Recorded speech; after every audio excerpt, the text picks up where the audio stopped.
Hello, this is for my final course presentation, and I'm going to be presenting today. I'm going to be talking about Uber, this very popular company, and how it started, how what kind of business model it is, how do they make money, and actually what are their next steps, because they are still growing and they are still investigating new ideas of how can they grow, and that's what I would like to talk about that today. Okay, so first, some facts about Uber. Their founders are Travis Kalanick and Gary Camp. The headquarters are actually in San Francisco, California. The funding that they received was 8.2 billions. The company's value right now is about 51 billion. The number of users, people who use this service, is more than 8 million. The number of registered drivers are actually 1.6 million, more or less. And the number of new drivers, the new driver sign-ups per month is about 50,000. So 50,000 new drivers every month, which is a lot. And then the average number of daily trips, Uber trips, is about 1 million, or even more than that, actually, because this was like a few months ago, so maybe even more than that now. So it's obviously a huge, huge business. Now, what is Uber? Uber is an on-demand transportation service which has brought a revolution, really, to the taxi industry all over, in the US and even beyond the US. Now, their business model has actually made it possible for people to everybody, I mean, most people use a smartphone right now. So the business model is that they're able to simply just tap their smartphone and have a car arrive at their location in the shortest possible time. So that's very convenient. Uber actually, they thought about this idea because they recognized the problem in regard with booking a taxi, and what they did is that they they came up with a technological solution through this mobile app. It made it possible for people to simply tap their smartphone and have a cab arrive at their location. Actually, this Uber app was officially launched in 2010 and soon became popular, very popular, due to the great value that it provided to its customers. Now, their business model, obviously, this is not a B2B business because they don't really, their focus is not on it, provide products or services to another business. It's actually a B2C model because what they do is they provide product services, in this case, to other customers, directly to customers. Now, it's also what it has been called the go for less ownership model. So Uber does not, what this means is that Uber does not own any cab, any taxis, but it still provides over 1 million rides a day through its partner network. So it's obviously very innovative and successful so far. Now, the reason this whole idea, new model, it has been called the Uberization of the economy. People are talking about the Uberization of the economy now. And it's because, what is this? Well, basically, Uber changed the way that people are choosing how to work. For example, when the financial crisis happened in about 2008, there were many people who turned to what is called the gig economy, which basically means that they use independent contracting to make a bit more money. So a few innovative companies they took advantage at this trend, they set up business models that use independent contractors in new and different ways. And Uber, obviously, is one of the most famous examples of this kind of economy. Now, I would like, that was obviously back in 2008 when this whole thing, new trend started, but the world is changing anyway, and the way that people work today is very different. People switch jobs frequently. They work for multiple companies at once, perhaps. And more they're choosing to become full-time and independent contractors. The high unemployment, along with the advances in technology, was a major cause for these new trends. So far, so good. The economy is doing a bit better now, but you never really know. And it could go wrong and collapse again. And when it does, this kind of businesses, this Uberization of the economy, it will is going to this trend is going to make it to be more and more popular and more common in the years to come. Okay, so going back to Uber, how do they make their money? What's their revenue generation model? Well, what has made Uber so successful is that actually their revenue model is as unique as their business model. So they basically there are 3 points that I would like to discuss. One is the different cab models to please or to cater everyone. If someone, for example, wants a SUV, or if someone wants a black car, or a mini, or anything, their preference, they can just search the app, look and try to get the car that they are looking for. So it's not just that wherever taxi comes to your home, it's just that you are specifically telling which kind of app would you like. I mean, not app, what kind of car would you like to for you to drive in. And I think that that's really important because some people, they have some specific requests and people like that. They can choose. Number 2 is what's called actually the search pricing technology. What this means is basically that there is not a fixed price for these rides. Okay, the variation in fares, so the fares are different according to the situation. For example, whenever the demand increases, per mile prices are automatically increased. So the new price depends on the number of available drivers and the number of requests made by people who want to travel. So Uber is taking advantage of this search price technology, and of course, I mean, they apply for a patent in the US already. Now, number 3 is the other Uber rides. Uber right now is not just specific to cars anymore. They are expanding what they're doing, and now they offer boats, right? They offer helicopters and different transportation means on demand. For example, they recently launched a motorcycle pickup service in Paris, a delivery service in San Francisco, and also they are doing now this ice cream truck delivery service in different cities. So these are not services that they are available everywhere right now, but they are experimenting in a few cities, and actually they seem to be working. So their business model, I mean, their businesses are expanding. They're not just cars anymore. Okay.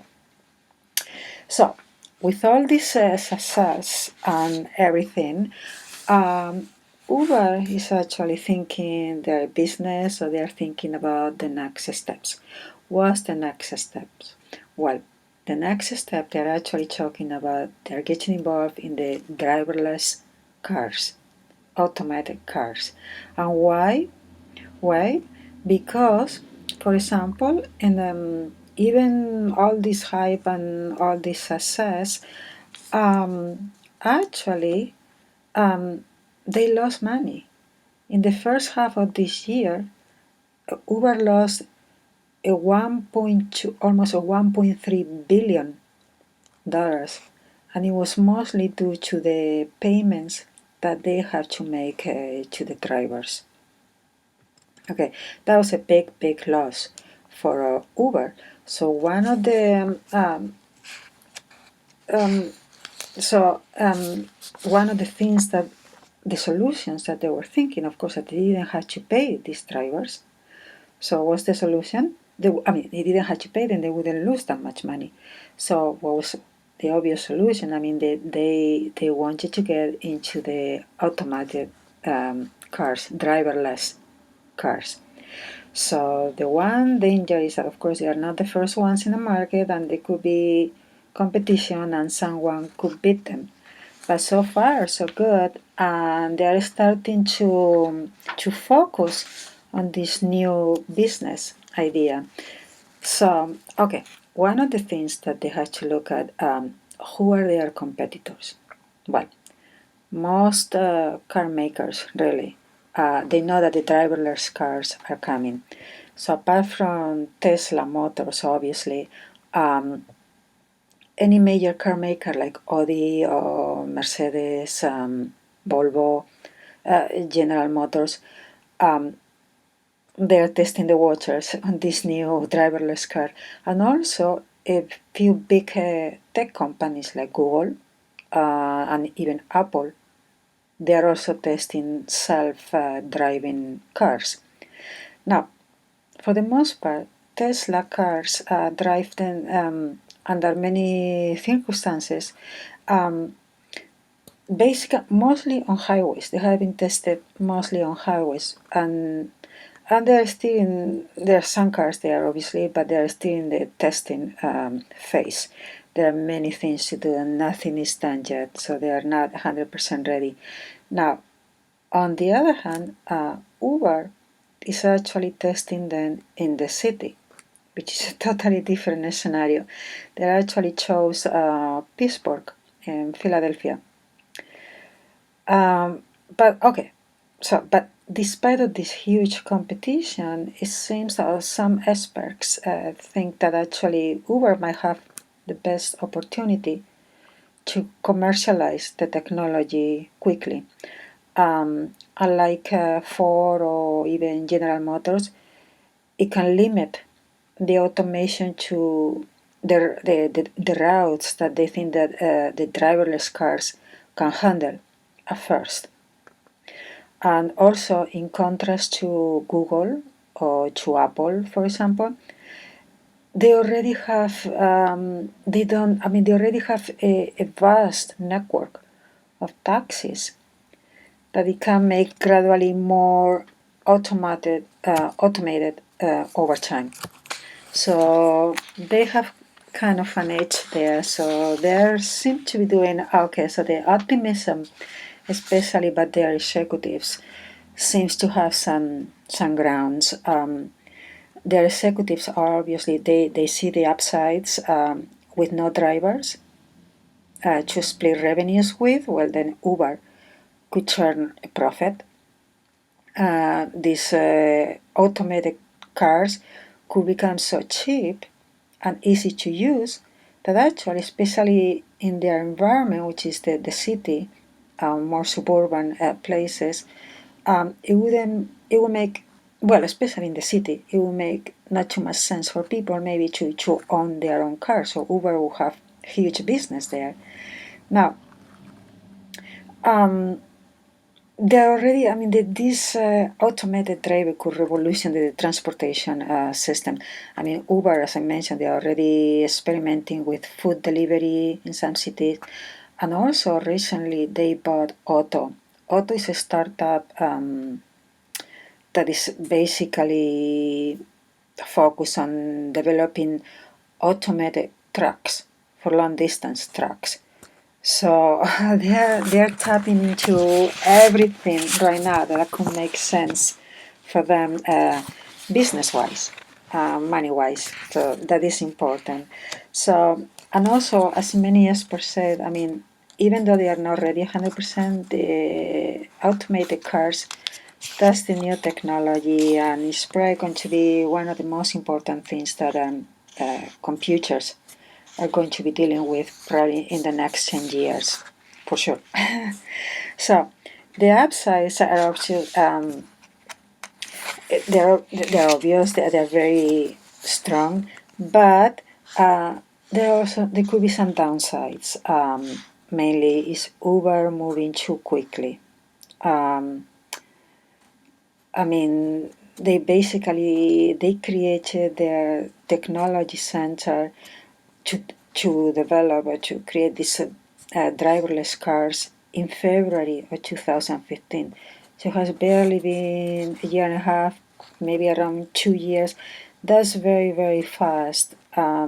Okay, their center is near Carnegie Mellon University, and actually they took advantage of the expertise with the engineers and the people in the area at Carnegie Mellon.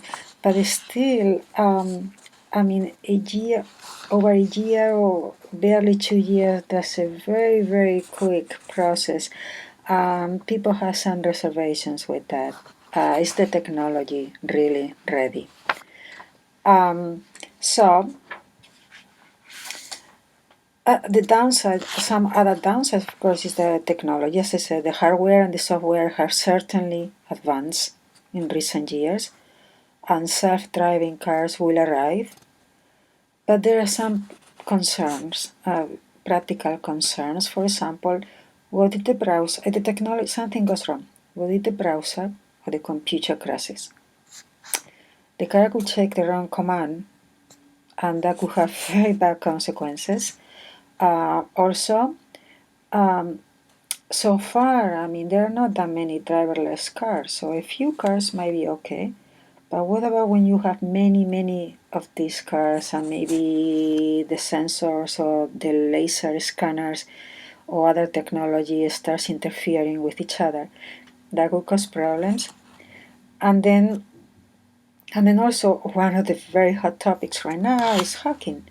So the same way that a computer can be hacked or a network, well, the same could happen with this driverless technology.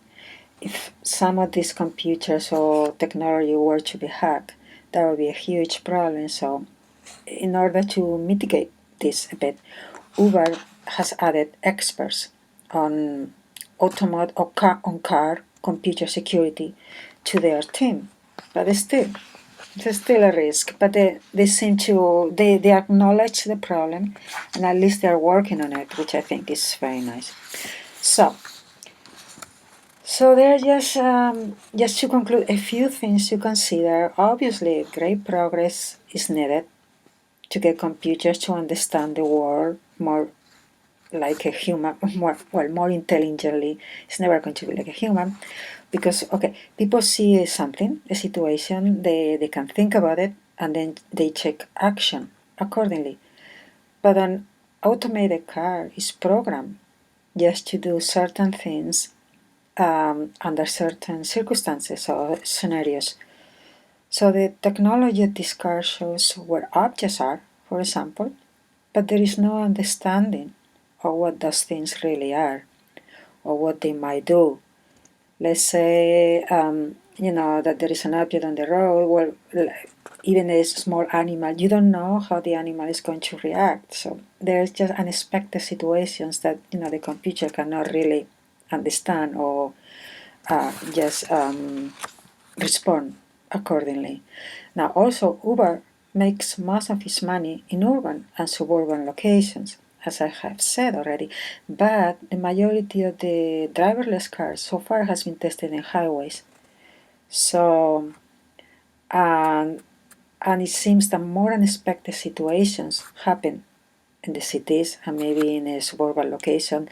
So, Uber is going to have to to deal a lot with these unexpected situations and make sure that the technology can handle as much as possible. Now, if something were to go wrong, of course, and this is huge for Uber, it wouldn't just have bad repercussions for the automotive cars, it would just have really huge prior ramifications for Uber as a whole. And that could be huge, huge losses for Uber if something was going to go wrong. So realistically, okay, this huge initiative is a breakthrough, but are we there? I think it's still quite far away. The novel technologies depend on positive word of mouth to build consumer acceptance, but if something goes wrong, it could also, could have the opposite effect also very quickly. Uber driverless cars are equipped with multiple sensors, and so far the technology seems to work. But people's enthusiasm will definitely go down if something were to go wrong and an accident were to happen. It will go down. The enthusiasm will go down very, very quickly.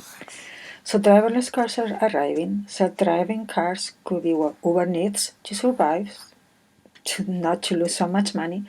Now, it just has to make sure they work. Uber thinks self-driving taxis cars could change the way millions of people get around, but these cars aren't anywhere near to being ready for the roads yet.